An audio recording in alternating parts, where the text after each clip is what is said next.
For each fight on this weekend's upcoming card, including for the prelims, I'm going to be comparing stats, reviewing recent fighter history, analyzing the results of my 7 data science prediction models, and giving a combined weighted prediction based on those models. I'll also provide my final prediction combining both quantitative and qualitative information together. Later this week, I'll upload a video covering promising underdogs, best inexpensive favorites, and prop bets for y'all to consider, which I'll highlight some great opportunities for you guys. Hopefully you can use these predictions and data to confirm your picks, avoid mistakes, find value bets, or just informative and entertainment purposes to prepare for the lead up to this weekend's event. Please like and subscribe if you find this content interesting, informative, or helpful. It helps keep me motivated to create these videos for you all. I've also added my Patreon information in the description if you'd like to support the channel through that. There's a $10 a month contribution tier and a $20 a month premium tier, which will give you early access to all of the analysis and results for my videos, as well as additional data analysis and stats. So that includes my prediction model results, fighter history, stat overviews, promising underdogs, best inexpensive favorites, prop bets to consider, and a deep dive into each fighter's record history and an analysis through each of their individual historical fights. So you'll get all sorts of stats and data analysis which will help you with your picks and bets. And for 20 bucks a month, which is around $5 per event, you can get all of that information. You can purchase event analysis separately, but the membership is cheaper and easier. Plus, you're directly helping improve and expand the content of this channel.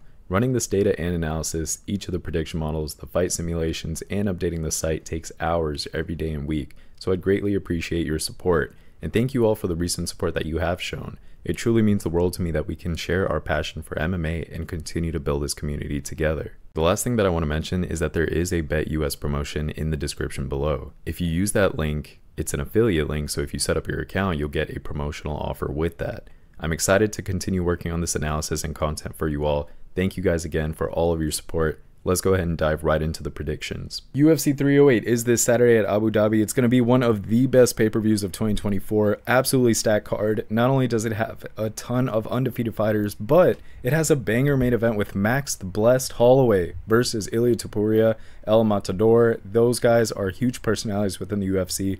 One is an absolute legend and the other is rising meteorically in the UFC.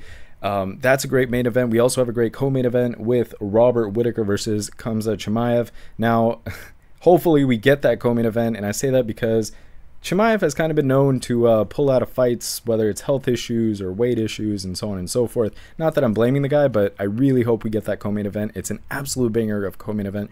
Pretty much having 2 main events. It's not even a co-main event, let's be real.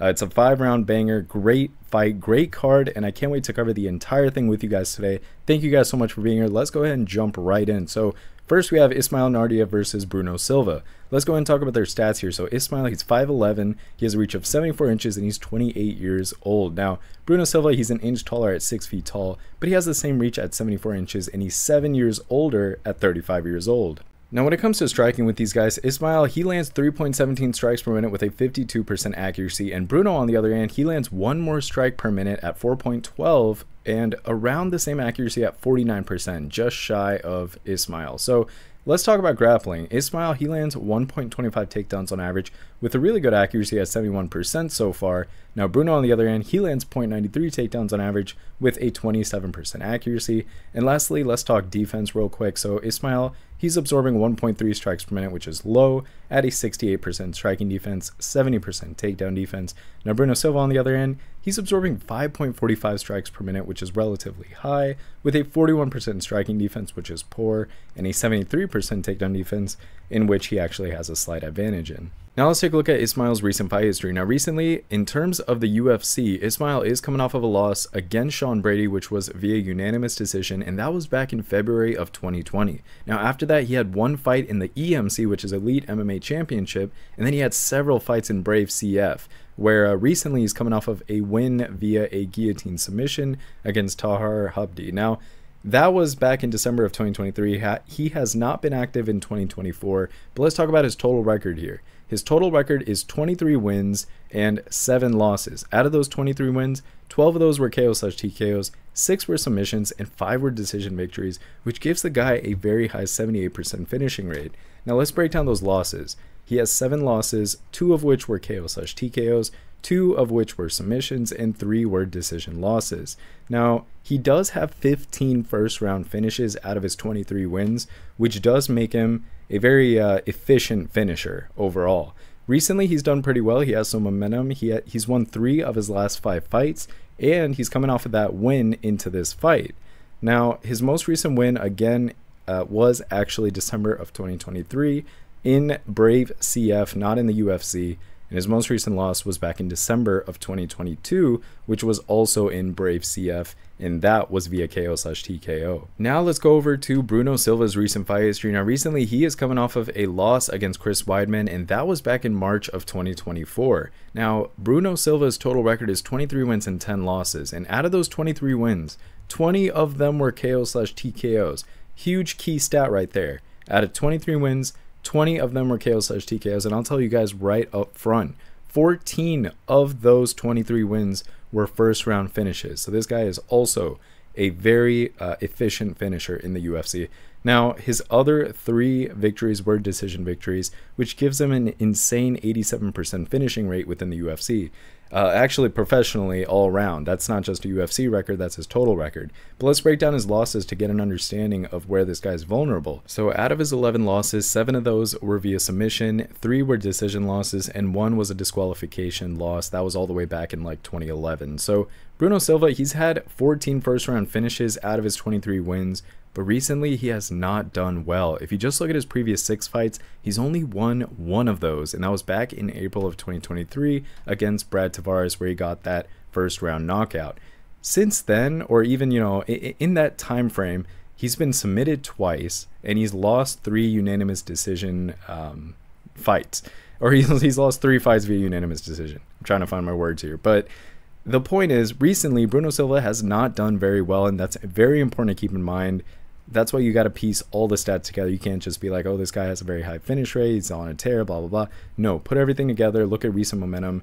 That is absolutely important. Anyways, most recent win, guys, April 2023. Most recent loss, March of 2024. Now let's go over to the fight prediction models. So let's take a look at those prediction models that I've created, their weighted average, and then my final pick that takes that statistical measure and also it adjusts it based on all the non-statistical factors that I research, and I watch fight film study on both fighters. I make some observations, and ultimately I adjust that initial reading from the stat models, because the truth is, the most well-rounded pick, guys, is the human pick, where you're taking the stats and kind of looking at what the stats show, but you're also doing a lot of research outside of that alone in order to make a very well-rounded pick, and that's where I average about 68 to 70% accuracy. So for this fight, 6 of 7 of my prediction models are leaning towards Ismail, and 1 is leaning towards Bruno Silva, and when I weigh those prediction models together, I'm getting a 58.5% probability of victory for Ismail to win. Now for my final prediction, I'm going to knock that down just a little bit, about 1%. That's statistically, that's due to the fact that Bruno Silva, he does have a height advantage of an inch here. He does land 1 more strike per minute, and he does have a 3% higher takedown defense, and he also has some intangibles that I respect and that I've noticed you know, are worth a little bit respect, so I kind of tweaked that just a little bit. But the reason that I am picking Ismail at the end of the day is due to the fact that Ismail is the much younger fighter, 7 years younger. He does have a 3% higher striking accuracy. He absorbs 4.15 less strikes per minute. He has a 27% higher striking defense. He lands 0.32 more takedowns on average, and he has a 44% higher takedown accuracy. Now, looking at his record, the guy's won 23 fights. He's finished 78% of his fights. He's had 4 fights in the UFC so far, of which he's won half of those, so he's won 2. And recently he's carrying some momentum. He's won 3 of his last 5 fights, unlike Bruno Silva, who has been struggling recently. But let's not just stick with the stats or the records. What I like to do in each of my videos is also give you guys reasoning aside from stats alone as to why I'm siding with certain fighters. And so those are what I call the qualitative factors, or the intangibles. And so the intangibles that I really like about Ismail, that I noticed watching fight film study, doing my research, is that the guy, he's really good at striking, and he does have grappling versatility as well. He's kind of known for this dynamic fighting style, which I really like. He effectively blends his striking and his grappling techniques together, and he kind of utilizes a variety of striking techniques, such as like he uses these leg kicks and these spinning wheel kicks, and that makes him a little bit unpredictable when it comes to those stand-up exchanges, and his opponents have they have some trouble trying to figure him out. Now, as far as his grappling skills go, he is proficient when it comes to submissions, especially that guillotine choke, and that kind of allows him to control fights when they go to the ground. He's also a very adaptable fighter. He's kind of demonstrated the ability to adapt and strategize during his fights, which I think is going to be very crucial against an opponent like Silva. His experience in major MMA promotions has also really added to his ability to handle different fighting styles and different fighters and just adjust his game plan accordingly. I think he's done a pretty good job overall of that. And recently, I will say that although Ismail, he has been kind of competing outside the UFC recently, he still maintained a really good record, and his return to the UFC with that kind of momentum against a fighter like Silva who's been struggling, I think that that's just a good formula for success for the guy, if I'm being honest. Now, Bruno Silva, again, we've kind of talked about how he's been struggling recently. He hasn't done very well. He's been losing with decisions. He's been losing via submissions as well. And, he's just shown a lot of vulnerabilities. And those will be exploited by his opponent, Ismail, here. So, at the end of the day, I'm taking Ismail via decision. I don't think that he gets the finish, although he is capable somewhat of getting the finish, but I still think this is going to go to the judges. And it's going to be an interesting return to the UFC for him. For the next fight, we have Aslan versus Rafael Cerqueira. Now, we don't have a lot of stats on Rafael, but we'll review what we do have. So, first, starting with he's 6 feet 3 inches tall. He has a reach of 77 inches, and the guy's 28 years old. Then we have Rafael. He's about an inch taller at 6 feet 4 inches tall, and he's 6 years older at 34 years old. Now, he lands 6.83 strikes per minute with a 45% accuracy. And when it comes to defense, he has a 64% striking defense, and he absorbs 4.53 strikes per minute. Again, we don't have stats on Rafael, so let's go ahead and jump over to their records. Starting with Aslan's recent fight history. Now, recently, is coming off of a win against Anton Turkalj, which was via KO/TKO back in March of this year. Now, Ibo's total record is pretty good. He has 13 wins and only 1 loss. Now, of those 13 wins, all 13 were KO/TKOs, and I'll tell you guys up front, of his 13 wins, 11 were first round finishes. This he's an absolute killer, if I'm being honest. Now,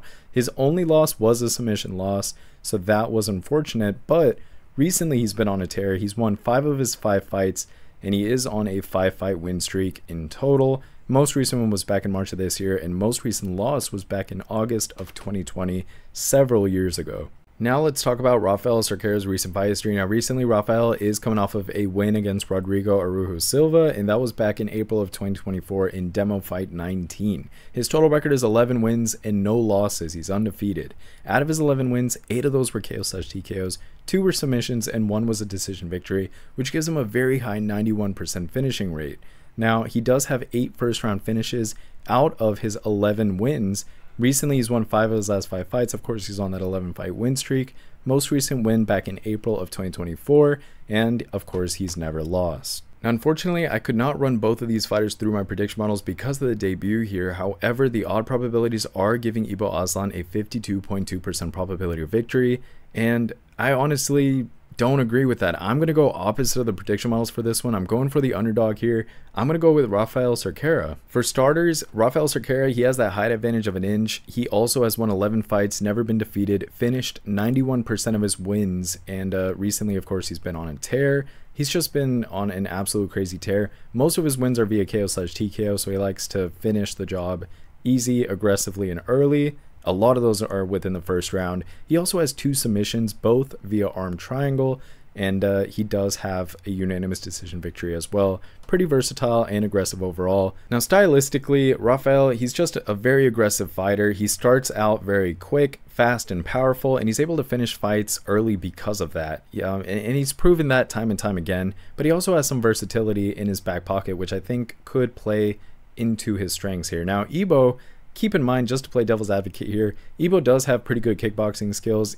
He's very powerful with his kickboxing skills. He has those heavy leg kicks, and he's very aggressive as well. And he also has a lot of knockout power. Here's the thing. Here's what I expect Rafael to do. Hopefully he's prepared and he's really focused on this game plan, but he's going to have to kind of not only outstrike but he has to kind of exploit a little bit of that grappling weakness that we've seen from Aslan's previous fights. Now, keep in mind, Ibo's been struggling with those submissions, and so when he gets taken down, especially like when we saw with him when he fought Anton Turkalj, here's the thing.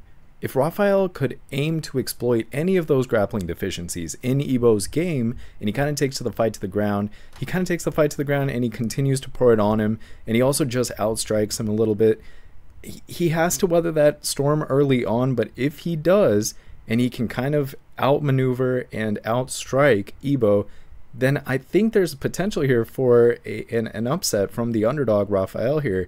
And I think that when you're in those early prelims, especially of pay-per-views, when you're in those early prelims, oftentimes with those 50-50 kind of fights, the underdog does end up winning. We've just seen that time and time again. It doesn't always happen, but there's a good chance that that can happen, especially with a guy like Rafael. I think he has some of those intangibles that I really like to see in a fighter. All in all, I am going to go with Rafael. Statistically, I'm sorry for not displaying the percentage. I would give him a 52% probability of victory. So basically flipped from the odds probabilities. I'm thinking 52% Rafael, 48% Ibo.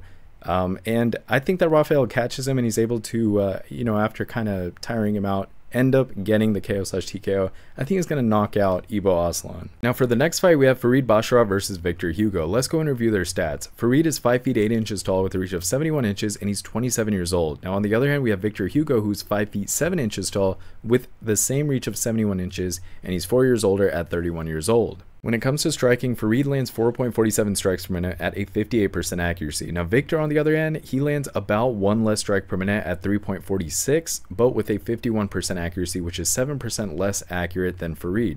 Now, as far as grappling goes, Farid, he lands 3.96 takedowns on average at a 41% accuracy, while Victor, on the other hand, he lands only 0.67 takedowns on average, but with a better accuracy at 50%. Now, lastly, when it comes to defense, Farid absorbs 2.44 strikes per minute with a 57% striking defense and an 83% takedown defense. Now, Victor, on the other hand, just about the same. He absorbs 2.25 strikes per minute with a 61% striking defense and an 87% takedown defense. Now let's take a look at Farid Basharat's recent fight history. Now recently, he's coming off of that win against Taylor Lapilus, which was via unanimous decision back in January of this year. Now, Farid's total record is 12 wins, no losses. This is another undefeated fighter. Now, out of his 12 wins, 1 of those was KO/TKO.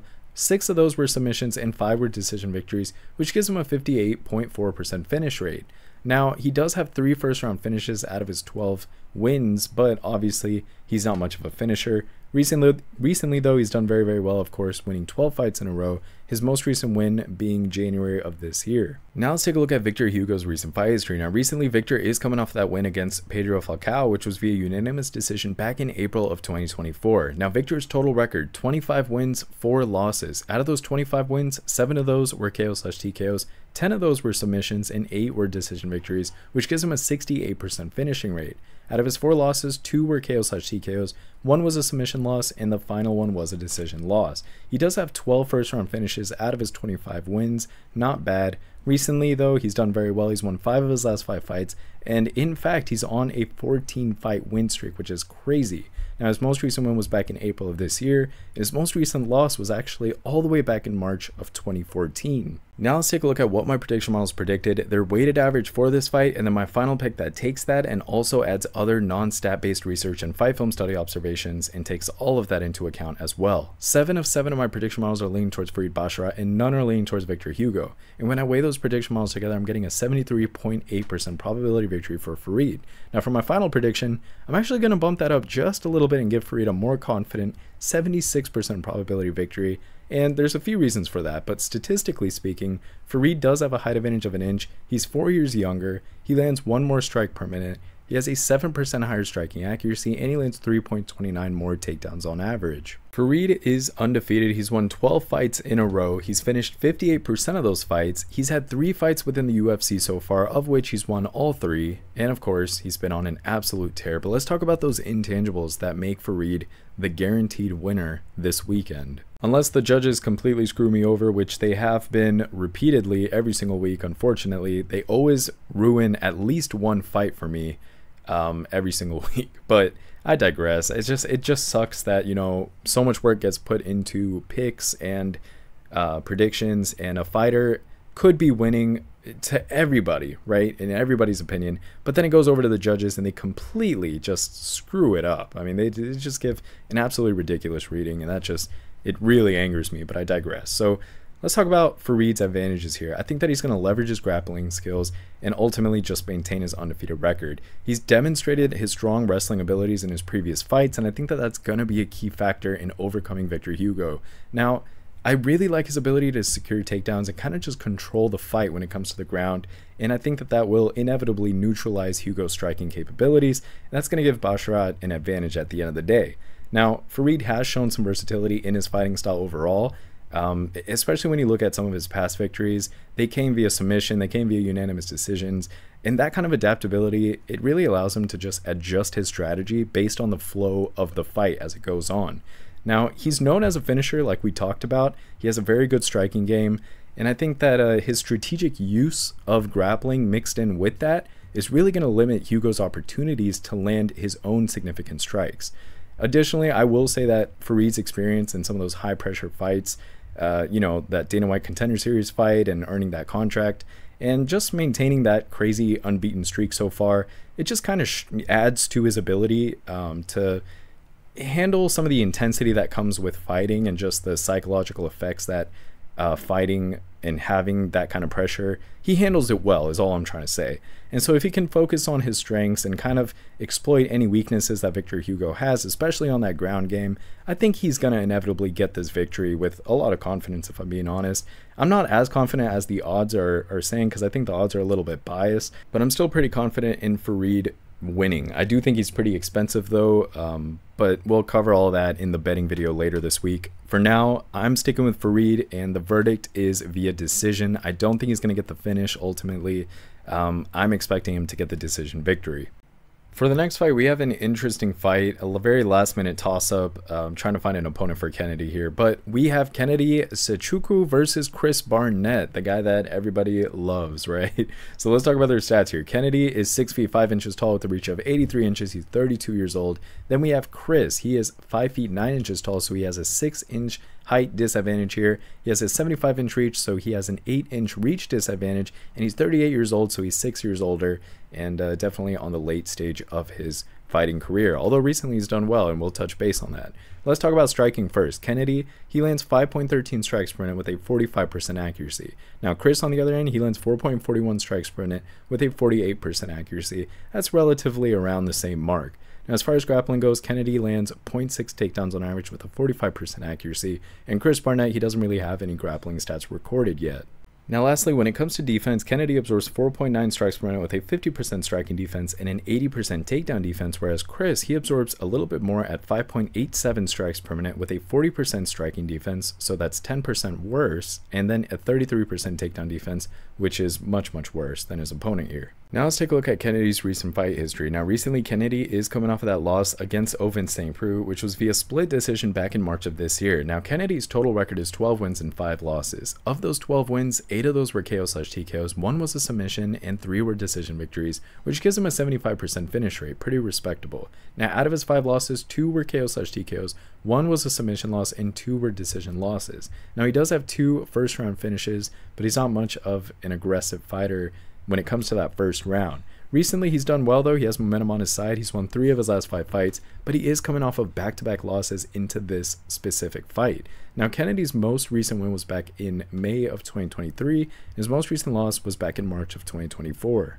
Now let's talk about Chris Barnett's recent fight history, and I do apologize guys, I just realized I have Justin Tafa's stats in this table. Justin Tafa is not fighting in this particular fight anymore. It's going to be Chris Barnett, so I did not update this table. I apologize for that, but I will be reviewing Chris Barnett's record, so let's talk about it. Now recently Chris Barnett is coming off of a win against Jake Collier, which was via KO/TKO, and that was back in September of 2022. Now Chris's total record is 23 wins and 8 losses. Out of those 23 wins, 18 of those were KO/TKOs.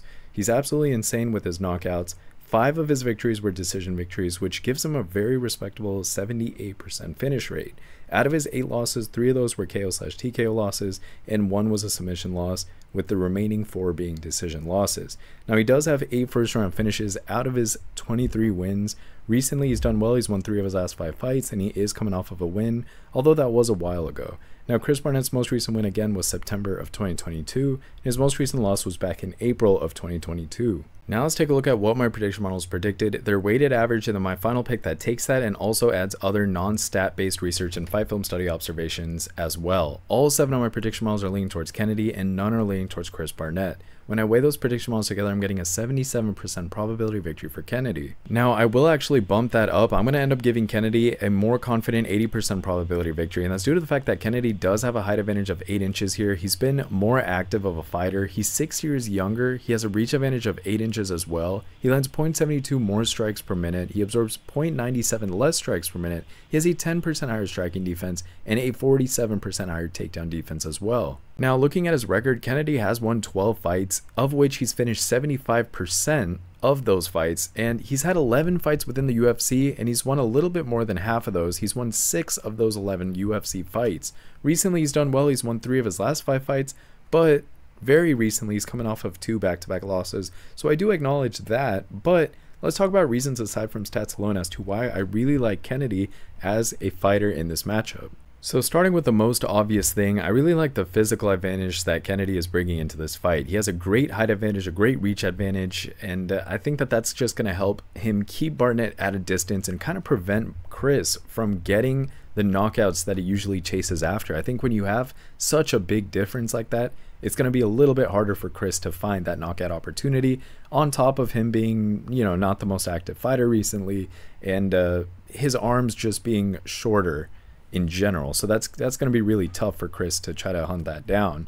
Now, in terms of striking skills, Kennedy is very much known for his striking abilities. He's competed in the light heavyweight division where fighters, you know, they're kind of faster there and a little bit more agile compared to this division. And so his experience against some of those quicker opponents, it's going to carry over a little bit, and it's going to help him anticipate and counter Chris's attacks, especially Chris's spinning kicks and some of those overhand punches that he loves to throw. I think he's going to end up getting countered a lot on Saturday. Now, strategically, I will say Chris kind of has a tendency to rush in a little bit with wild strikes, which more often than not, it ends up working out in Chris's favor. At least it has in the past, but you got to keep in mind the guy's 38 now, and he hasn't been very active. So I think Kennedy's going to kind of use that reach advantage to maintain the distance and just pick Chris apart from the outside of the octagon. He's going to use that jab very effectively and avoid some of those close range exchanges. And ultimately, I think that Kennedy's going to capitalize on those physical attributes to just wear down Chris over time. Now, I will say, you know, I really want to emphasize that Chris has not fought since September 2022, and inevitably that is going to have some level of effect in his performance due to that ring rust. I'm not saying that it's going to completely make him forget everything he's ever trained for, but it's going to have a little bit of an impact. And I think that that little bit of an impact is enough for Kennedy to be the heavy favorite in this fight. I think that that is a huge disadvantage of his in terms of, you know, just timing and fight readiness and things like that. So bottom line, I think Kennedy's going to catch Chris Barnett. I think he's going to knock him out. I know a lot of people love Chris Barnett, and I mean, you know, he's just such a happy dude. You can't hate the guy or nothing, so no disrespect to him. But I just don't think that Chris is going to walk out with that victory, at least logically, right? My whole point of this channel is to give you guys logical picks, back them up with a lot of stats, and then just highlight opportunities and value for you guys. Logically speaking, Kennedy should win this fight. I'm taking Kennedy via KO/TKO, and that is the bottom line. For the next fight, we have a banger, Abus Magomedov versus Bruno Ferreira. Let's go ahead and talk about their stats. Abus is 6 feet 2 inches tall with a reach of 78 inches, and he's 34 years old. On the other hand, we have Bruno Ferreira at 5 feet 10 inches tall. He's 4 inches shorter. He has a reach of 72 inches, which is a 6-inch reach disadvantage, and he's 3 years younger at 31 years old. Now, when it comes to striking, Magomedov lands 2.88 strikes per minute at a 44% accuracy. Now, Bruno, on the other hand, he lands 2 more strikes per minute at 4.99 and with a 10% higher striking accuracy at 54%. Now, as far as grappling goes, Abus Magomedov lands 2.65 takedowns on average with a 77% accuracy, while Bruno, on the other hand, he lands 0.89 takedowns on average with a 16% accuracy, so there's a huge discrepancy there. Now, lastly, when it comes to defense, Abus, he absorbs 3.73 strikes per minute with a 55% striking defense and a pretty decent takedown defense, whereas Bruno Ferreira, on the other hand, he absorbs a little bit more at 4.04 strikes per minute, but with relatively the same striking defense at 50% and a 60% takedown defense. Now let's take a look at Abus Magomedov's recent fight history. Now recently he is coming off of that win against Orolbai, which was via unanimous decision back in May of this year. His total record, 26 wins, 6 losses. Out of those 26 wins, 14 of those were KO/TKOs, 6 of those were submissions, and 6 were decision victories, which gives him a 77% finish rate. Out of his 6 losses, 2 were KO/TKOs, 2 were submissions, and 2 were decision losses. He does have 15 first-round finishes out of his 26 wins, so he is an aggressive fighter. Recently, he's won 3 of his last 5 fights, and he is coming off of a win into this fight. His most recent win, again, was May of 2024. Most recent loss was November of 2023. Now let's take a look at Bruno Ferreira's recent fight history. Now recently, Bruno is coming off that win against Dustin Stoltzfus, which was via KO/TKO back in June of 2024. Now, Bruno's total record, 12 wins and only 1 single loss. Out of those 12 wins, 9 of them were KO/TKOs, 3 were submissions, no decision victories, which gives the guy a very solid 100% finish rate. His 1 single loss was a KO/TKO. So not only all that, but Bruno Ferreira also has 10 first-round finishes out of his 12 wins, which is absolute insanity. Recently, also, he's won 4 of his last 5 fights, so he has great momentum on his side, and he's also on a 2-fight win streak. His most recent win, again, June 2024, most recent loss, July of 2023, last year. Now let's take a look at what my prediction models predicted for this fight, their weighted average, and then my final pick that takes that and also adds other non-stat based research and fight film study observations and takes all of that into account. 4 of 7 of my prediction models are leaning towards Abus Magomedov, 3 are leaning towards Bruno Ferreira. When I weigh those prediction models together, I'm getting a 53.6% probability of victory for Abus. Now for my final prediction, I'm going to bump that up just a little bit. I'm going to give Abus a more confident 56% probability of victory. The thing is, Abus, he has a height advantage of 4 inches here. He has a reach advantage of 6 inches. He absorbs 0.31 less strikes per minute. He has a 5% higher striking defense. He lands 1.76 more takedowns on average. He has a 61% higher takedown accuracy. He has a 40% higher takedown defense. The guy's won 26 fights. He's finished 77% of those. He's had 4 fights within the UFC, of which he's won 2. So I really like his experience overall. Recently, he's carrying momentum. He's won 3 of his last 5 fights, coming off of a win into this fight. But now let me review all the reasons aside from stats alone as to why I'm siding with Abus Magomedov. Now, here's the thing. First thing I want to mention to you guys is his striking versatility. Now, Magomedov, he's kind of known for that versatile striking game, which includes kind of a diverse arsenal of kicks that he utilizes very, very well. And I think that gives him an edge over Ferreira, who's kind of more of a straightforward type of brawler. And he kind of has this tendency to throw these looping style punches. And so I think that Abus, by utilizing his reach advantage here, he can keep Ferreira a little bit at bay with those straight punches and kicks that he already uses very well. Now, I also want to highlight the wrestling and grappling advantage here.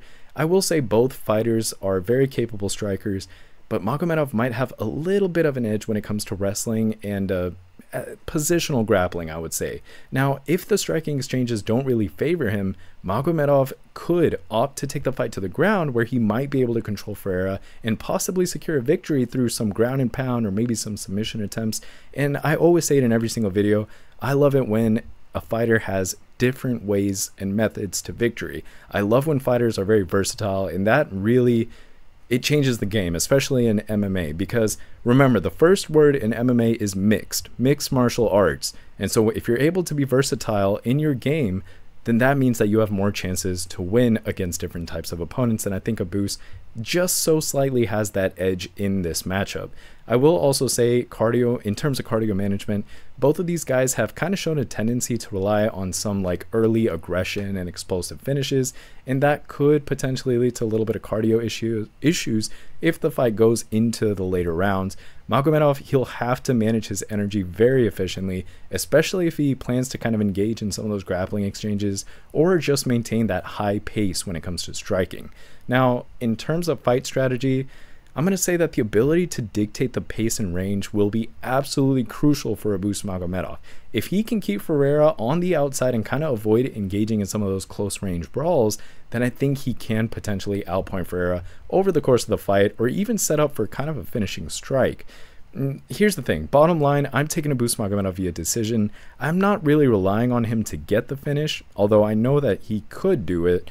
I'm still thinking that the logical decision here, based on everything that I've analyzed, is going to be Abus Magomedov via decision, and I am excited about this fight. For the next fight, we have Mateusz Rebecki versus Myktybek Orolbai. What a name. Now, let's go ahead and review their stats here. Mateusz Rebecki, 5 feet 7 inches tall, a reach of 66 inches, and he's 31 years old. Then we have Myktybek Orolbai. He's 5 feet 10 inches tall, so 3 inches taller. He has a reach of 74 inches, so that's an 8-inch reach advantage, and he's 26 years old, so he's 5 years younger. When it comes to striking, Mateusz, he lands 4.7 strikes per minute with a 48% accuracy.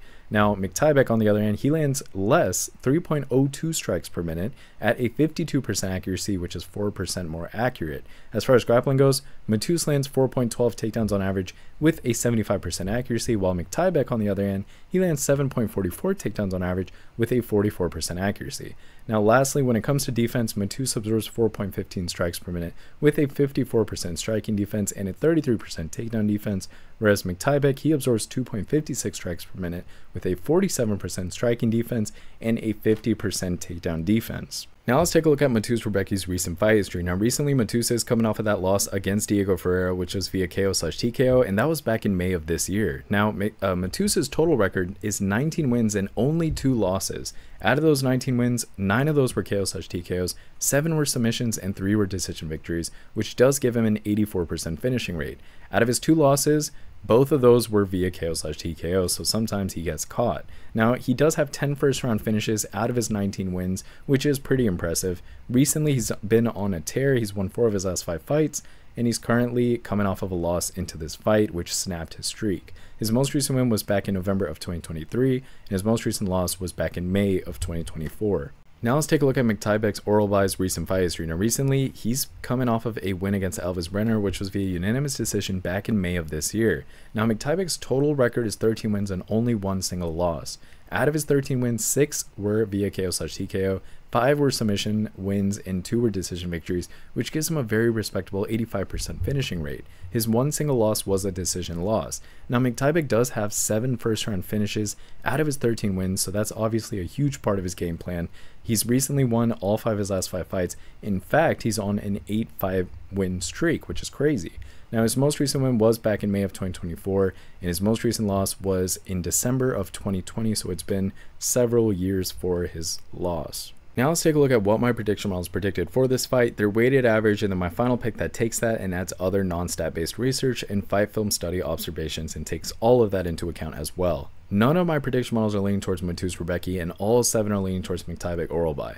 When I weigh those together, I'm getting an 80.6% probability victory for Myktybek Orolbai. Now for my final prediction, I'm going to give Myktybek a slightly less confident 79% probability victory, and that's due to the fact that Mateusz, he does land 1.67 more strikes per minute at a 8% higher striking defense as well, with a 31% higher takedown accuracy, and he lands 0.4 more submissions on average as well. But let's focus on the reasons that I am picking Myktybek. And that's due to the fact that Myktybek, he does have a height advantage of 3 inches here. He's 5 years younger. He has a reach advantage of 8 inches, which is crazy. He has a 4% higher striking accuracy, which pairs very well with his reach advantage. He absorbs 1.59 less strikes per minute, which is also good based on his reach. He lands 3.32 more takedowns on average, and he has a 17% higher takedown defense. He's won 13 fights, finished 85% of those. He's been tested twice in the UFC, meaning he's had 2 UFC fights, and he's won both of those fights. Recently, of course, he's on that 8-fight win streak, but let's talk about reasons aside from stats alone as to why I'm thinking Myktybek Orolbai will win. First thing I'm going to say, again, you might have heard it when I was previously talking, his reach advantage is a huge factor. I think that significant reach advantage over Rebecki is it's going to be used to kind of keep Mateusz Rebecki at a distance and control the pace of the fight with his jabs and his long-range strikes. Now, I will say Myktybek Orolbai is known for his aggressive fighting style, and I think that Orolbai is going to apply that constant pressure to keep Mateusz on his back foot. And his ability to land significant strikes while maintaining distance is going to be absolutely crucial in avoiding Mateusz's takedown attempts, and I think that he has what it takes to do that and implement that game plan. Now, as far as takedown defense and grappling goes, I will say Orolbai, he's shown strong takedown abilities himself.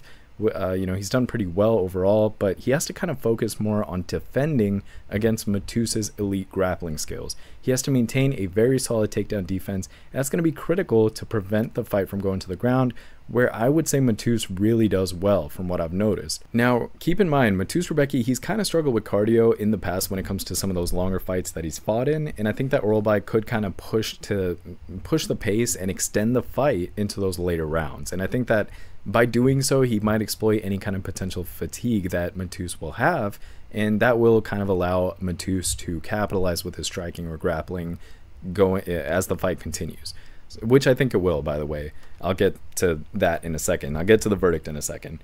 Last thing I want to say before I get to the verdict is that I think that Myktybek Orolbai is going to do really good with mixing his strikes and his takedowns together. I think he's gonna strike and occasionally attempt takedowns, and by doing so, he's going to keep Mateusz a little bit guessing and disrupting. He's going to disrupt his rhythm. That's just the fact of the matter.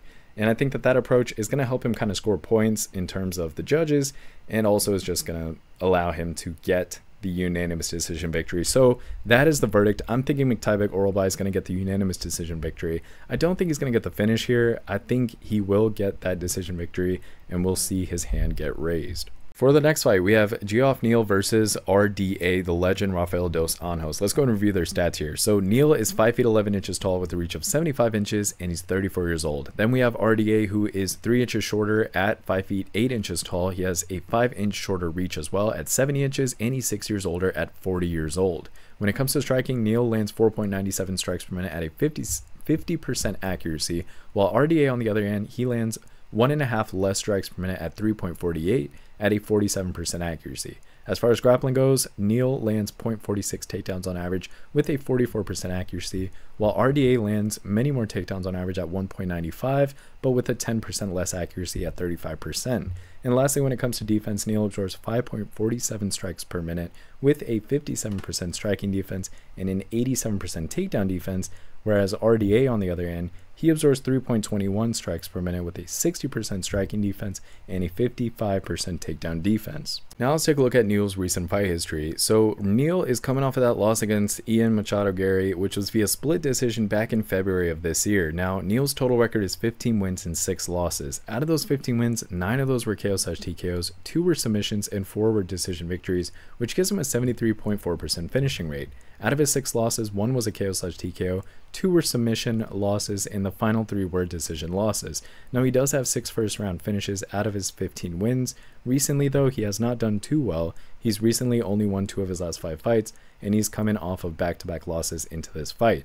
His most recent win was actually back in August of 2022, and his most recent loss was back in February of 2024. Now let's take a look at RDA's recent fight history. Now recently, Rafael dos Anjos, he's coming off of that loss against Mateusz Gamrot, which was via unanimous decision back in March of this year. Now RDA's total record is 32 wins and 16 losses. Out of those 32 wins, 5 of them were KO/TKOs, 11 were submissions, and 16 were decision victories, giving him a flat 50% finishing rate.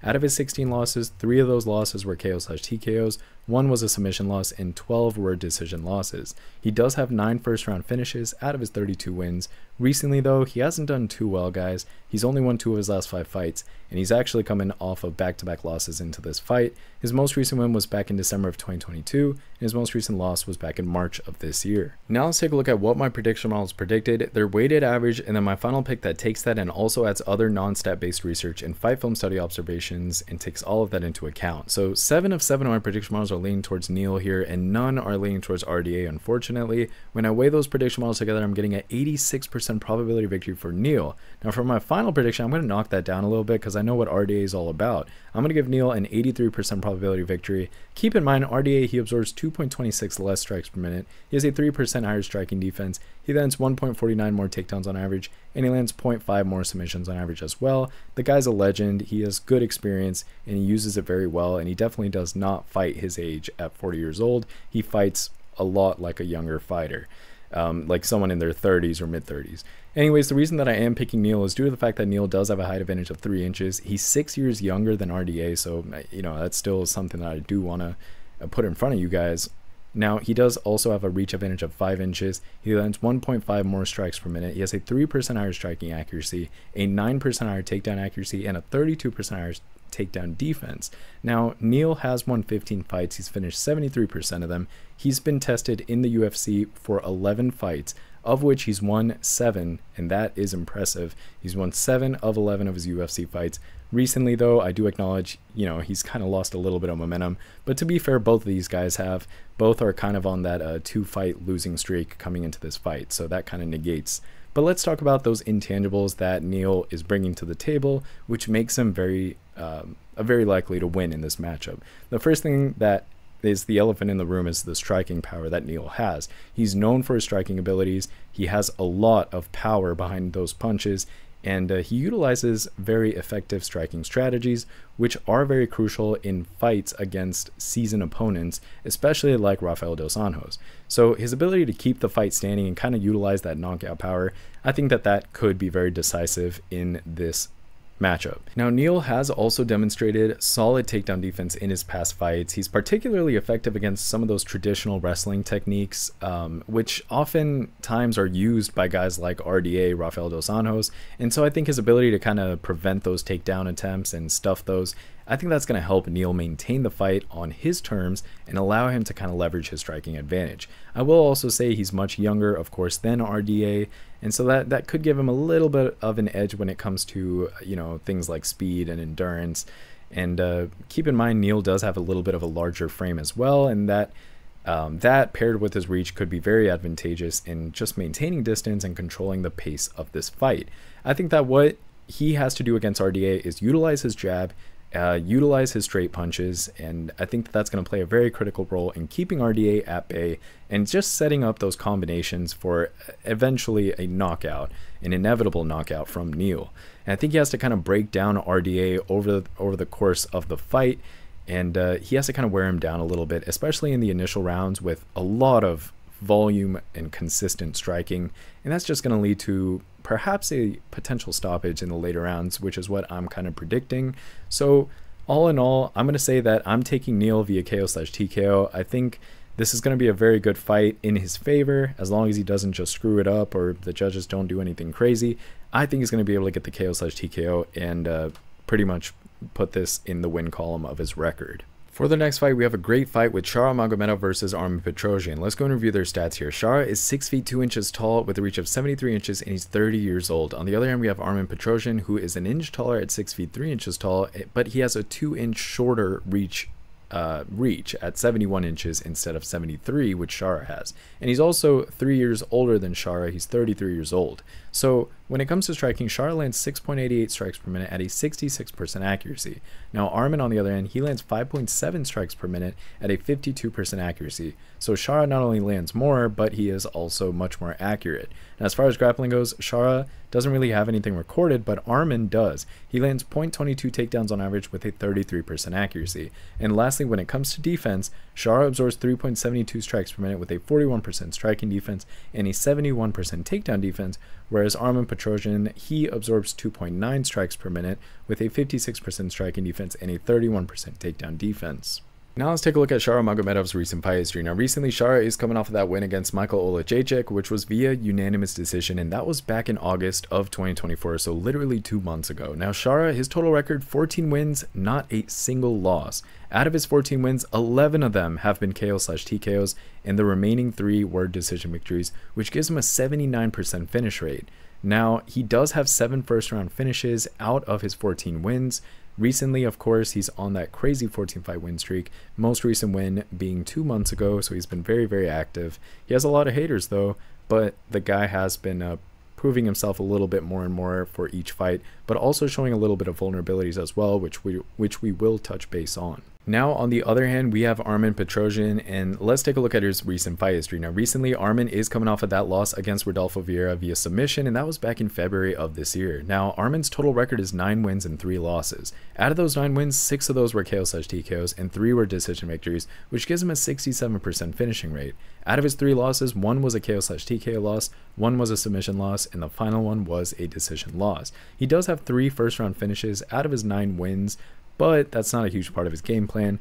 Recently, though, he's done pretty well. He's carrying a little bit of momentum, winning 3 of his last 5 fights, but he is coming off of a loss recently into this fight. His most recent win, again, was June of 2023, and his most recent loss was in February of 2024. Now let's take a look at what my prediction models predicted, their weighted average, and then my final pick that takes that and adds other non-stat based research and fight film study observations and takes all of that into account as well. All 7 of my prediction models are leaning towards Shara Magomedov and none are leaning towards Armen Petrosyan. When I weigh those prediction models together, I'm getting about a 70% probability of victory for Shara.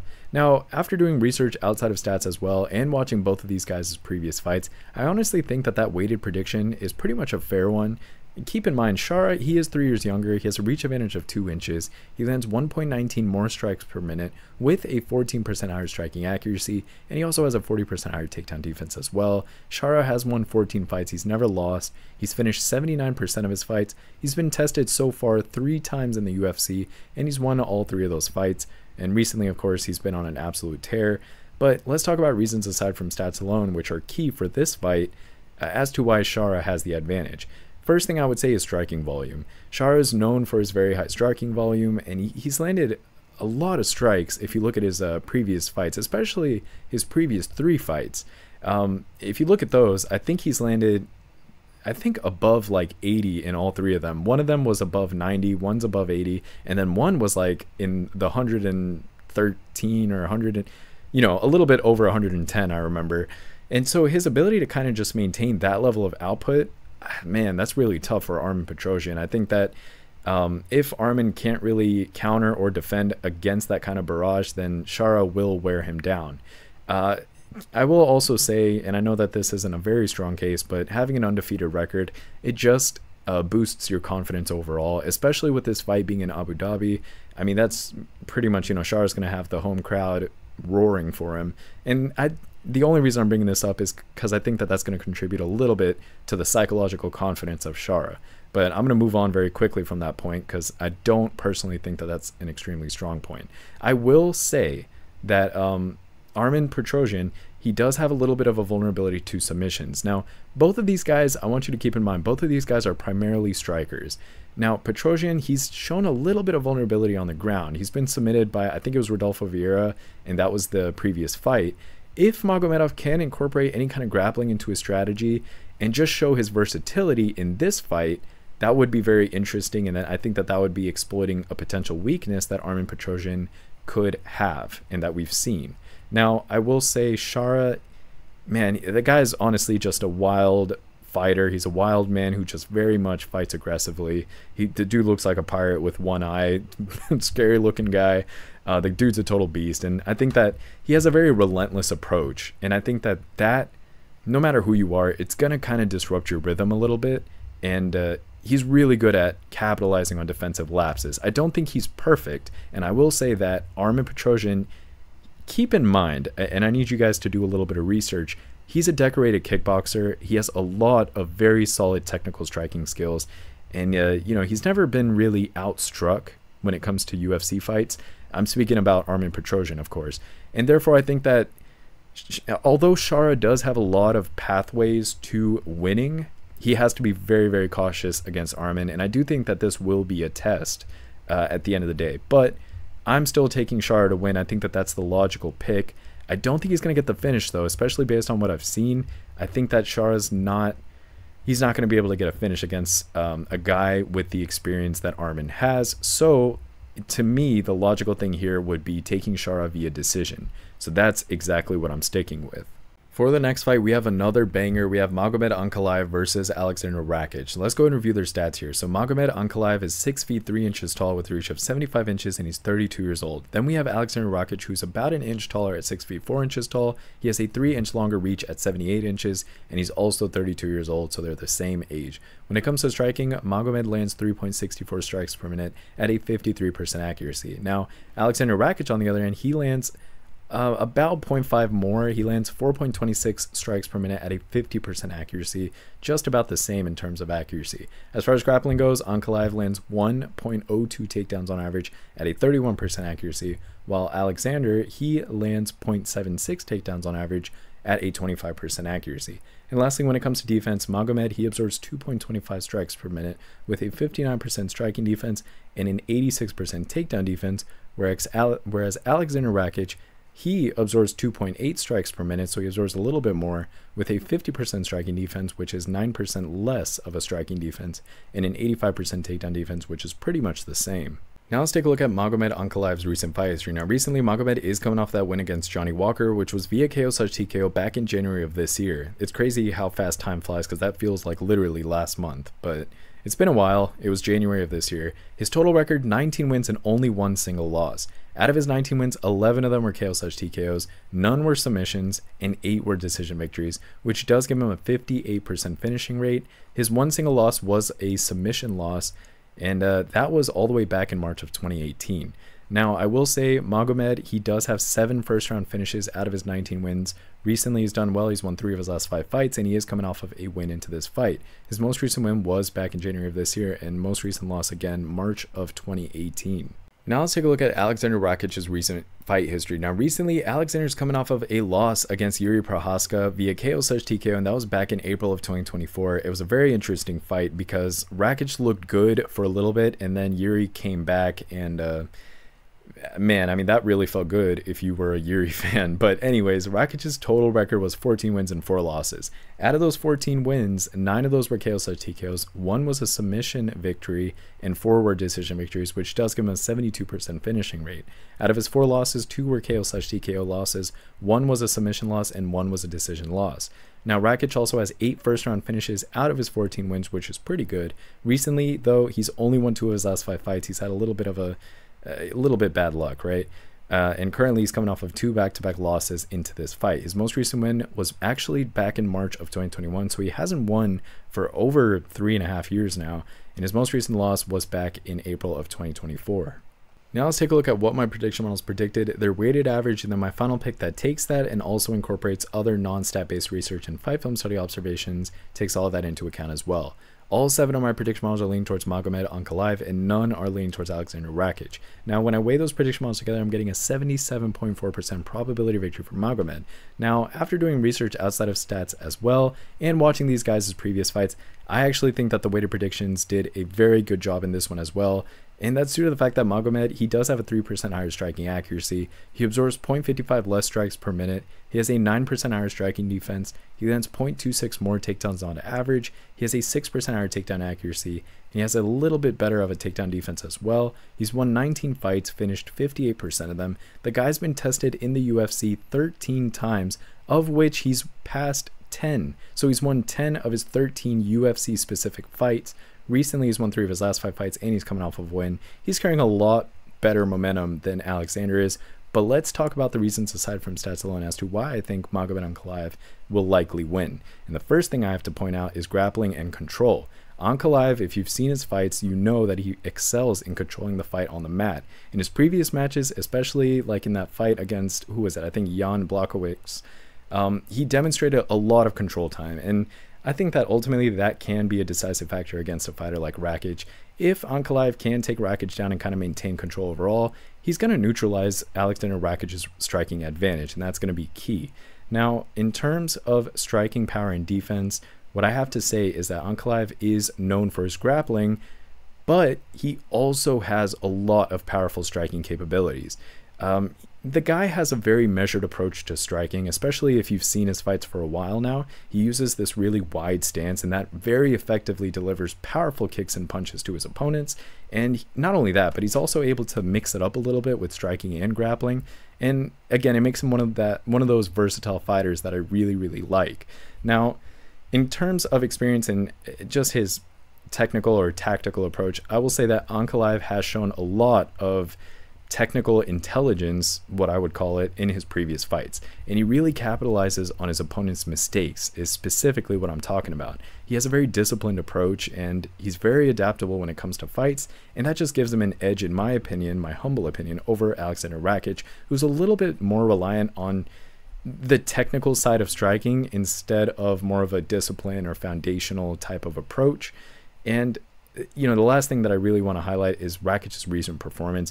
He's coming off of like 2 losses, and there's no reason that he should have let that fight get away from him against Yuri, but he did let the fight get away from him. And we all know by now, I mean, if you're a Yuri fan, I'm a huge Yuri fan. I like the guy, but I also acknowledge that Yuri isn't the best fighter by any means. You know, he has a lot of things that he needs to work on. So for you to be doing well in a fight against a fighter like Yuri, but then let the fight kind of get away from you, I think that that's not a very good look, especially to me as an analyst. And then I look at the prediction models, and they're statistically also all picking Magomed Ankalaev. So Aleksandar Rakic, I can't really make a good case for the guy. I have to stick with Magomed Ankalaev. The verdict will be Magomed Ankalaev via decision. I don't think he gets the finish. I think he wins via decision and gets the job done. For the next fight, we have Lerone Murphy versus Dan Ige. Dan 50K Ige. Let's go and review their stats here. So Murphy is 5 feet 9 inches tall with a reach of 73 inches and he's 33 years old. Then we have Dan Ige, who's 2 inches shorter at 5 feet 7 inches tall. He has a 2-inch reach disadvantage as well with a 71-inch reach, and he's the same age at 33 years old. Now, when it comes to striking, Murphy lands 5.01 strikes per minute at a 54% accuracy. Now, Dan, on the other hand, he lands about 1.3 less strikes per minute at 3.7 strikes per minute, and he has about a 10% less striking accuracy at 45%. Now, as far as grappling goes, Murphy lands 1.6 takedowns on average with a 52% accuracy, while Dan lands 0.99 takedowns on average with a 26% accuracy. And lastly, when it comes to defense, Murphy absorbs 2.6 strikes per minute with a 60% striking defense and a 46% takedown defense, whereas Dan absorbs about 3.51 strikes per minute, so he does absorb almost one more strike per minute. And he does have a 57% striking defense, so very similar striking defense, and a 59% takedown defense, so he has a little bit better of a takedown defense. Now let's take a look at Murphy's recent fight history. Now recently, Murphy is coming off of a win against Edson Barboza, which was via unanimous decision back in May of this year. Now Murphy's total record is 14 wins and no losses. By the way, I shouldn't have flown right through that. Murphy's fight against Edson Barboza is definitely worth watching. I mean, he put on a great performance in that fight. It was a very good and interesting fight. Highly recommend you guys watch that. It just popped in my head as I was reading my notes here. But anyways, let's continue with the record here. So Murphy's total record, 14 wins, no losses, undefeated. Out of his 14 wins, 7 of them were KO/TKOs and 7 were decision victories, which gives him a perfectly flat 50% finishing rate. Now, he does have 6 first-round finishes out of his 14 wins. And recently, the guy's been on a tear. And his most recent win was back in May of 2024, so the dude's been doing very, very well, to say the least. Now let's flip over to Dan 50K Ige's recent fight history. Now recently, Dan is coming off of a loss against Diego Lopez, which was via unanimous decision back in June of 2024. But honestly, shout out to Dan for taking that fight. If you know the circumstances, that was a very last-minute thing that Dan agreed to, and he really stepped up when it mattered, so I'm not even going to knock him for that loss. But Dan's total record, 18 wins, 8 losses. The guy is a legend, a beast. Huge respect to him. There's a reason they call him 50K, and that's because the way that he knocks you out, it's worth 50K and then some. Out of his 18 wins, 6 of them were KO/TKOs, 5 were submission wins, and 7 were decision victories, which gives him a 61.2% finish rate. Out of his 8 losses, all of those were decision losses. Now, Dan does have 7 first-round finishes out of his 18 wins. Recently, he's done well overall. He's won 3 of his last 5 fights. Again, I wouldn't really consider that last fight very fair because he wasn't the most prepared, and it was very last minute, and he just stepped up to the plate when it mattered. So consider that record as you will. But recently still, despite that, he's done well. Most recent one was back in February of this year. Most recent loss back in June of this year as well, just 4 months after. Now let's take a look at what my prediction models predicted for this fight, their weighted average, and then my final pick that takes that and also adds other non-stat based research and fight film study observations and takes all of that into account as well. All 7 of my prediction models are leaning towards Murphy, and none are leaning towards Dan Ige, unfortunately. When I weigh them together, I'm getting about a 77.5% probability of victory for Murphy to win. Now, for my final prediction, I'm going to knock that down just a little bit. I'm going to give him a 76% probability of victory, as due to the fact that Dan Ige, you know, he does have a little bit higher of a takedown defense, but also just his fighting style in general. It is dangerous at any given moment. Statistically, he doesn't look like the most probable fighter to win, but stylistically, he can definitely get it done at any given time, and he steps up when it matters. So Now, the reason I am picking Murphy in terms of stats, first and foremost, is that Murphy does have a height advantage of 2 inches in this matchup. He also has a reach advantage of 2 inches. He lands 1.31 more strikes per minute. He has a 9% higher striking accuracy. He absorbs 0.91 less strikes per minute. He has a 3% higher striking defense, and he lands 0.6 more takedowns on average as well. Keep in mind, he also has a 26% higher takedown accuracy, and he lands 0.3 more submissions on average. Now, Murphy's won 14 fights. He's never lost. He's finished half of the fights that he's fought in. He's had 7 fights in the UFC, of which he's won 6, and that one other fight was a draw, and that was all the way back in September 2019 against Zubera Tukugov, and that ended up being a draw. But anyways, he's done very, very well. But let's talk about the reasons aside from stats alone as to why Murphy will likely defeat Dan Ige unless he just gets caught with a powerful shot. So the first thing I want to highlight is Murphy's striking ability. He's very much known for his striking skills. He lands a lot of significant strikes per minute, and he's very, very accurate with his shots as well. And he's one of those volume type of strikers that lands very consistently and lands a lot of shots. And I think that ultimately that's going to be a huge edge over Dan Ige, especially if the fight continues to remain standing. He's just going to continue with that volume and overwhelm Dan just a little bit. Murphy does have the physical advantage as well, and that could be crucial when it comes to striking exchanges. That physical edge will allow Murphy to kind of keep Ige at a little bit of a distance and control the pace of the fight. And by keeping Ige at a little bit of a distance, it's preventing Ige from doing what he does best, which is kind of catching you with those heavy type of shots. Now, I will say that Murphy, he's been very consistent in his performances, and he's only been getting better and better over time, and he's been challenging tougher opponents overall. Now, Ige, he's kind of faced a little bit of challenges in his recent fights. I'm not going to say like he's horrible or anything, but I think Murphy does have more of an advantage than Ige. And so that combination of like striking skills and that physical advantage and the recent momentum, I think that just positions Murphy to do very well against Dan Ige. I will say Dan Ige is very powerful, and if he catches you, you are dropping and you are knocking out. But ultimately, I think Murphy's going to be able to control things. I'm going to go with Murphy via decision. I definitely don't think Murphy's going to knock Ige out or anything. I think he just has to keep him at bay, use his physical advantage, and kind of pour it on Ige to prevent Ige from getting comfortable. For the next fight, we have our co-main event, an absolute banger of a fight. On top of all the banger fights that we've already covered, we have Robert Whittaker versus Khamzat Chimaev. Granted, this fight hopefully doesn't get canceled or anything. Let's go ahead and dive in first with a statistical analysis and overview of these fighters. So starting with Robert Whittaker, 6 feet tall, a reach of 73 inches, and he's 33 years old. Then we have Khamzat Chimaev, or Khamzat Chimaev, however you want to pronounce it. He is 6 feet 2 inches tall, so he's 2 inches taller. He also has a 2-inch reach advantage. He has a 75-inch reach, and he's 3 years younger at 30 years old. Now, when it comes to striking, Robert Whittaker lands 4.58 strikes per minute at a 43% accuracy. Although he's a lot better in terms of striking and the way it plays out in a fight than the statistics alone will lead you to believe. So he's one of those fighters that does well in striking, but the stats don't always reflect that.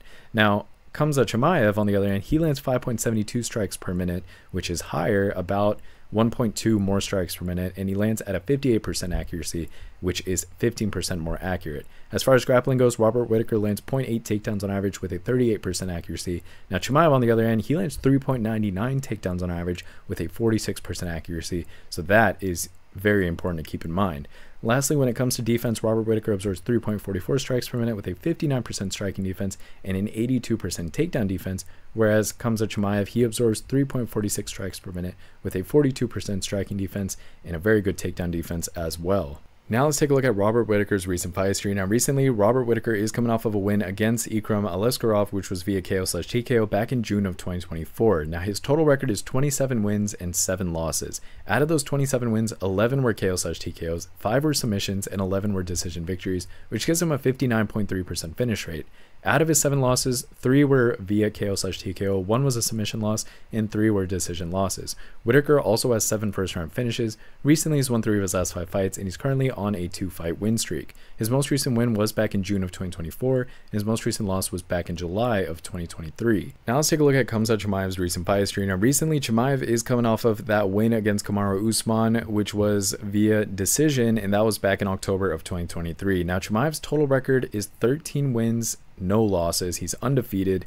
Out of his 13 wins, 6 of them were KO/TKO victories, 5 were submission victories, and 2 were decision victories, which gives him an 85% finishing rate. He does have 8 first-round finishes already out of his 13 wins, which is huge. And of course, recently, he's been on an absolute tear. His most recent win being in October of last year, and he hasn't been active since. And I think it's important to keep in mind he went through some health issues and things of that nature. I'll touch base on that in the very next section. Now let's take a look at what my prediction models predicted, their weighted average, and then my final pick that takes that and adds other non-stat based research and fight film study observations and takes that into account. 3 of 7 of my prediction models are leaning towards Robert Whittaker, and 4 are leaning towards Khamzat Chimaev. When I weigh those prediction models together, I'm getting a 55.5% probability victory for Chimaev.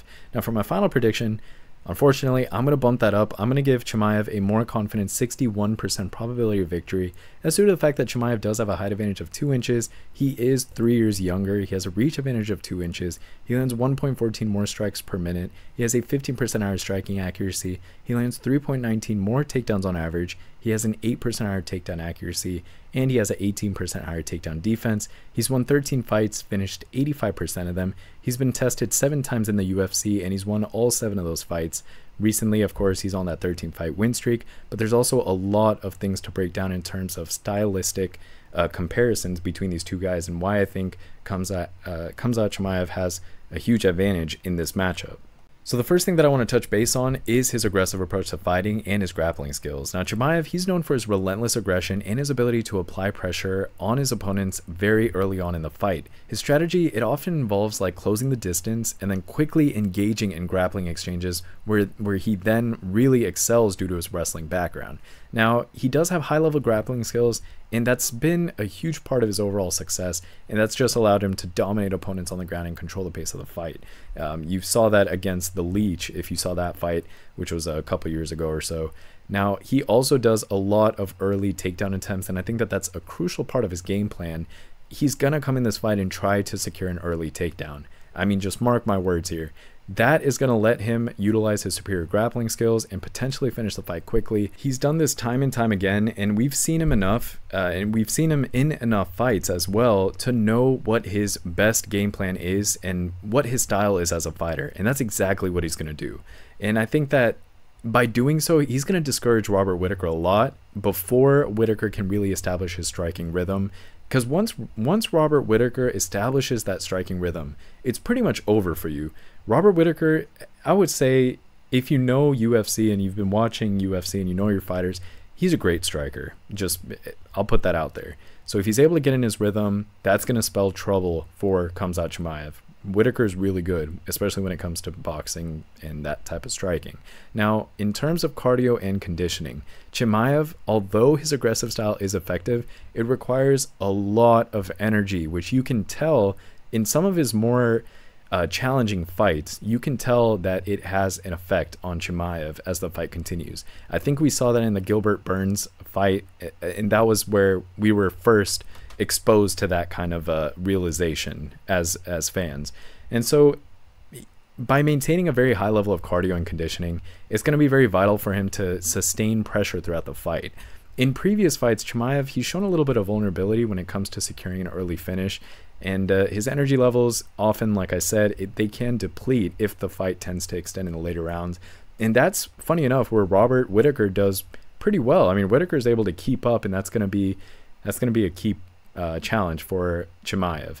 And so challenges that I think that Chimaev is going to face against a veteran like Robert Whittaker and a legend like Robert Whittaker, it's definitely going to be in terms of experience and striking capabilities. Whittaker, he's really known to adapt in fights and counter very strong grapplers. He's faced very similar opponents, I would say. I mean, they're not exactly like Chimaev clones, but he's faced similar guys like that in the past. And Whittaker's striking precision and his defensive tactics, they can definitely pose a challenge for Chimaev, and I'll say that they will pose a challenge for Chimaev if the fight continues to remain standing, or Whittaker's not really able to get taken down, and it goes beyond the initial rounds. Because keep in mind, this fight is a 5-round fight, and I think that that's not really being highlighted enough, but it's a 5-round fight. So Chimaev, he definitely has a challenge in finishing the job as early as he can. So again, Chimaev really has to be able to implement an aggressive game plan early on like he has before and focus on those takedowns and establish his grappling dominance. He must also be very careful of his energy overall, and he has to maintain that very effectively. And that, if he's able to do that, and hopefully he has, but if he's able to do that and he's been able to prepare for that, then he should be able to defeat Whittaker here. Now I will say that Chimaev, I wanted to highlight that he did have some health issues recently. He suffered like a torn ligament in his right hand during that victory over Kamaru Usman. That was back at UFC 294 in October of 2023. And initially it was believed that he might avoid surgery, but then later it was confirmed that he would have to undergo surgery to address that injury. Also, Chimaev did deal with kind of this persistent illness that forced him to withdraw from the scheduled fight against Robert Whittaker back in June. So finally they're running it back. Finally they're running it now after that. But that illness, all we heard from it was that it was this violent sickness that affected him during his training camp, leading to multiple hospital visits and ultimately preventing him from competing. There was even some pictures circulating where he kind of looked like a zombie. He did not look very good at all. Call it what you want. He's had some health issues, and I think that that's also key in this matchup. I gotta be honest, I think Whittaker is a really good underdog if you're looking for an underdog, and I'm gonna touch base on this in my video later this week, but I just have to address it right now. Whittaker is a good underdog to kind of side with if you're looking for a good risk to reward ratio, but logically I will stick with Chimaev based on everything I've seen. I'm gonna take Chimaev via submission. I think he's gonna be able to get it done within that first, second, or maybe even third round. After that, I feel like Whittaker is going to have a stronger advantage. And if the fight does go past that third round mark, I wouldn't be surprised if Whittaker takes over and wins. Very interesting fight, and I'm extremely excited for it. Like I said, I think we have two main events. This is not really a co-main event.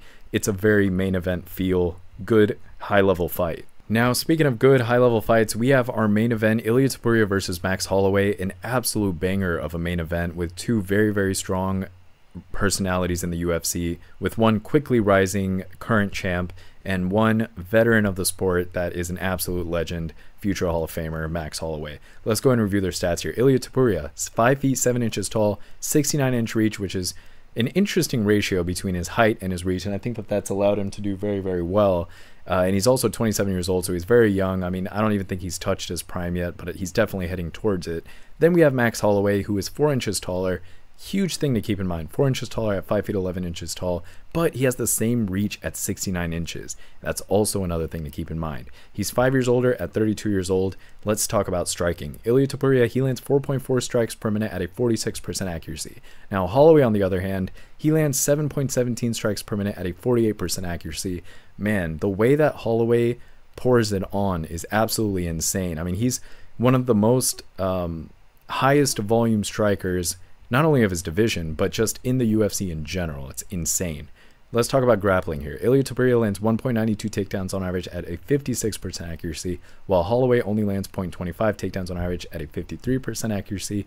Let's talk defense. Ilia Topuria, he absorbs 3.35 strikes per minute with a 65% striking defense and a 92% takedown defense, whereas Holloway, he absorbs about 1.4 more strikes per minute at 4.72 strikes per minute with a 59% striking defense, which is 6% less than Topuria, and an 84% takedown defense, which is 8% less than Topuria. Now let's take a look at Ilia Topuria's recent fight history. Now recently, Topuria is coming off of that win against Alexander Volkanovski, where he shook up the world. A lot of people did not think that he would defeat Alexander Volkanovski, but he did. And not only did he defeat him, but it was very convincing. It was very convincing. It was a round 2 KO/TKO. That was back in February of 2024, and that's really where he established his dominance, because before then, sure, he defeated guys like Josh Emmett, Bryce Mitchell, Jay Herbert, and Ryan Hall, but none of the names were really up there. And for you to win against Alexander Volkanovski, I think that that's probably one of the best victories you could have on your resume. I'm not saying that that makes him the best fighter on earth, but that's definitely a great name to have on your resume. Now, his total record, Ilia Topuria, his total record, 15 wins, no losses. The guy is undefeated. Of his 15 wins, 5 are KO/TKO victories, 8 are submission victories, which is a little bit underrated in terms of his game plan. He is good with submissions, and he does have 2 decision victories as well. All in all, he has an 87% finishing rate. Very impressive stuff. Also, he has 9 first-round finishes out of his 15 wins, which is extremely impressive. So again, 15 wins in a row, his most recent win being February of 2024 against Aleksandar Volkanovski. Now let's talk about Max Holloway's recent fight history. Now recently, Max Holloway is coming off of a legendary performance against Justin Gaethje via KO/TKO, and that was back in April of this year. Please watch that fight if you haven't, and even if you have watched that fight, go back and do yourself a favor and just watch that fight again. Great fight overall. Really just highlighted that Max Holloway is still very much on top of his game, doing his absolute best. Max Holloway has a wonderful resume, let me be honest. He's fought some of the best guys in the division, and he's won against a lot of them. One guy that he had trouble with, though, is Aleksandar Volkanovski, and I think that that's very interesting, given that Topuria just defeated Volkanovski. But anyways, back to Holloway. Holloway, coming off of that great fight against Justin Gaethje, did very, very well against him the entire fight, but then still, the guy has the balls to challenge Justin Gaethje in the middle of the octagon, where they both just absolute swing at each other for the last about 10 seconds of the fight. One of the best moments in UFC history, and he ended up knocking Justin Gaethje flat. Max Holloway, definitely one of the best boxers and strikers in the division and in the UFC. Total record, 26 wins, 7 losses. Out of his 26 wins, 12 of those were KO/TKOs, 2 of them were submissions, and 12 were decision victories, giving him a 54% finishing rate. Out of his 7 losses, 1 was a submission loss, and the other 6 were decision losses. He does have 3 first-round finishes. Recently, he's won 4 of his last 5 fights, and he's currently on a 3-fight win streak. 3 fights back-to-back-to-back, winning. Now, his most recent win was back in April of 2024, most recent loss back in July of 2022, where he was kind of having a little bit of a slump and a little bit of trouble, but since then, he's done very, very well, and he's kind of had a huge comeback in his career. Only other thing I would say is Max Holloway has never been knocked out before, and I think it's very interesting with him fighting Ilia Topuria that, Topuria, he is, he knocks guys out. He's very good at that, also very good at submitting guys. But Holloway has not been knocked out before, so this should be a very interesting matchup. So let's take a look at what my prediction models predicted for this fight. Their weighted average, and then my final pick that takes that and also incorporates other non-stat based research and fight film study observations and takes that into account as well. 5 of 7 of my prediction models are leaning towards Ilia Topuria, and 2 are leaning towards Max Holloway. When I weigh those prediction models together, I'm getting a 52% probability victory for Topuria. Now for my final prediction, I'm going to bump that up just a little bit. I'm going to give Topuria a more confident 57% probability victory. That's due to the fact that Topuria is 5 years younger. He absorbs a lot less strikes per minute at 1.37. He has a 7% higher striking defense, which is important. He lands 1.67 more takedowns on average. He has a 3% higher takedown accuracy, and I think that that pairs very well with his submission skills. He has a 9% higher takedown defense as well, and he lands 1 more submission on average compared to Holloway. Topuria has won 15 fights. He's finished 87% of them. He's never been defeated. He's had 7 fights in the UFC, of which, of course, he's won all 7. And of course, he's on that 15-fight win streak. Let's talk about the stylistic and other advantages that Topuria has, which makes me a little bit more confident in his victory compared to Holloway's. I think that the way that Topuria is able to blend his striking and grappling skills together, that makes him a very challenging opponent in the octagon. He's known for his precise and powerful striking, emphasis on powerful, and utilizes this diverse striking skill set, which includes crisp jabs. If you've been able to watch his fights, man, his jabs are very effective, which I love. He also has these devastating hooks, which will absolutely drop any opponent. And he also does leg kicks. He has very powerful leg kicks. And so I think that his striking capability is very much complemented by his ability to transition into grappling very seamlessly. And that allows him to control a fight on the ground with effective submissions like his rear naked chokes and his arm bars, as we've seen. So in order to defeat Holloway, I think that Topuria, what he's going to need to do, and I think that what he's going to be able to do, is capitalize on his ability to blend those techniques together effectively. He has to keep a guy like Max Holloway guessing with a mix of striking and grappling. If you're going to become predictable against Max Holloway, you're basically screwed. You have to be unpredictable. And so if he can prevent Holloway from kind of establishing his rhythm and his high volume striking game that we've seen from Holloway, that's going to be crucial for Topuria. Now, Topuria's strategy might involve using his striking to create some of those openings for his takedowns, where then I think he's going to leverage his superior grappling skills to basically try to look to wear down Holloway. I don't think he's going to submit Holloway, but I think he could wear him down by doing this kind of stuff. Holloway isn't the best when it comes to that side of the game. Holloway is very good at striking mostly. So again, I will play devil's advocate. I'm going to say Holloway is very much known for his great endurance throughout fights. I don't care if it's 5 rounds, 10 rounds, 20 rounds, 100 rounds. Holloway is your guy. Not only is he good at endurance, but he's very good at volume striking, and he's also able to absorb crazy amounts of damage, which is shocking. Look at a lot of his previous fights, and sometimes you're just going to wonder, how the heck did Holloway eat that shot? I caught myself saying that multiple times, especially looking back on his fights while I was doing research for this analysis. So his recent adjustments in his fighting style, and I'm speaking about Holloway, and his ability to focus on managing his distance and controlling a fight's tempo, that's going to inevitably pose challenges for Topuria. So if Holloway can keep the fight at a distance and kind of avoid some of those prolonged exchanges where Topuria's power is going to be very dangerous and effective, he could potentially neutralize Topuria's advantages. Ultimately, I think that Topuria has what it takes to put a stop to Holloway in this one. I don't think that Ilia Topuria is going to knock out Max Holloway. I know a lot of people or some people are saying that Topuria is going to be the first guy to knock out Holloway. I don't think so, man. If you look at Max Holloway's game, he's very elusive, he's very technical, he's intelligent. I love his fight IQ. He's way too evasive to get caught. Now, I'm not going to say, I never say never in MMA because it ends up happening. But logically, just seeing the way that Max Holloway fights, I don't really think that he's going to get knocked out. Do I think that this is a fight that can go to the judges? Both of these guys put it all on the line, and then, you know, at a very narrow probability, Ilia Topuria gets the victory. That's exactly how I think this ends up happening.